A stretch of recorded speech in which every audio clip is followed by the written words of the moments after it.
পাহাড়ের খাঁজে খাঁজে আধখানা চাঁদের মতো ঝুলে রয়েছে বিশাল চাঁদ।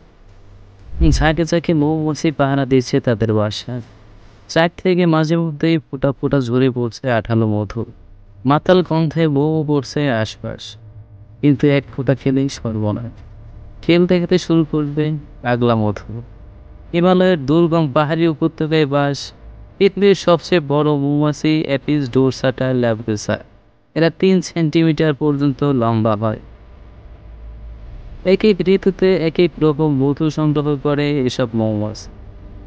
অনেকটা লালচে দেখতে এই মধু পরিচিত পাগলা মধু নাম। ম্যাড হানি বা পাগলা মধু সম্পর্কে কিছু গুরুত্বপূর্ণ তথ্য জানবো বলে এই গল্পে।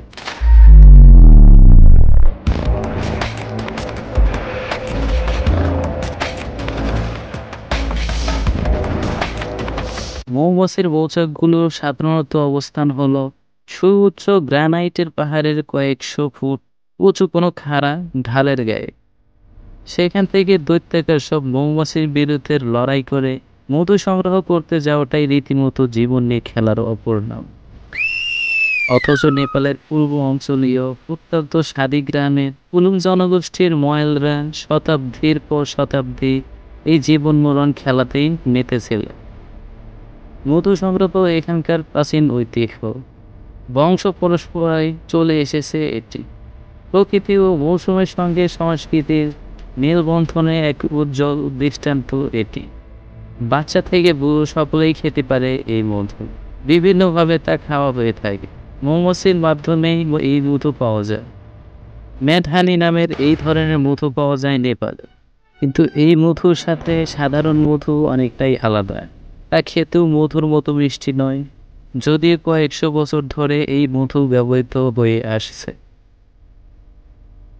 বেশি পরিমাণে এই মধু শরীরে গেলে কোনো ব্যক্তির মৃত্যু পর্যন্ত হতে পারে। ম্যাড হানি আসলে এক ধরনের প্রাকৃতিক সাইকেডেলিক। তাই খেলে মাথায় ঝিম ধরে, নেশা হয়। অল্প পরিমাণে খেলে এই ধরনের অনুভূতি হয় শরীরে। কিন্তু এই মধু বেশি পরিমাণে খেলে তা হিতে বিপরীত হতে পারে। প্রথমে বমি, হ্যালুসিনেশন, খিঁচুনি শুরু হতে পারে। এমনকি যে কোনো মানুষের মৃত্যু পর্যন্ত ঘটাতে পারে এই মধু। ম্যাড হানি মূলত পাওয়া যায় নেপালে। এটি যেমন বিরল তেমনই মূল্যবান। ঔষধি গুণের জন্যই বহু বছর ধরেই তা ব্যবহৃত হয়ে আসছে। নামে মধু বলেও খেতে মোটেও মিষ্টি নয় এটি। কিছুটা তিতকুটে খেতে এটি। এমনকি প্রথমবার যারা খাবেন তাদের গলায় অস্বস্তিও হতে পারে। এক গবেষণায় দেখা গিয়েছে ম্যাড হানির সঙ্গে মিশে থাকে গায়ানোটক্সিন। এই গায়ানোটক্সিনের জন্যই ম্যাড হানি বিষাক্ত হয়ে ওঠে। এই গায়ানোটক্সিন সাধারণত রডোডেনড্রন জেনাস গোত্রের গাছে থাকে। মৌমাছিরা এই গোত্রের গাছের ফুলের থেকে যখন মধু সংগ্রহ করে তখন তাদের দেহে তা চলে যায় এবং সেই মৌমাছির মধুতেই থাকে এই উপাদান।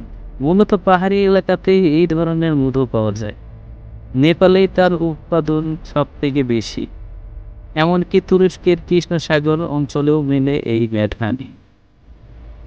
ছেলেদের যৌন উত্তেজক হিসেবে ব্যবহৃত হয় এটি। পেটের সমস্যার চিকিৎসার জন্য ব্যবহার করা হয়।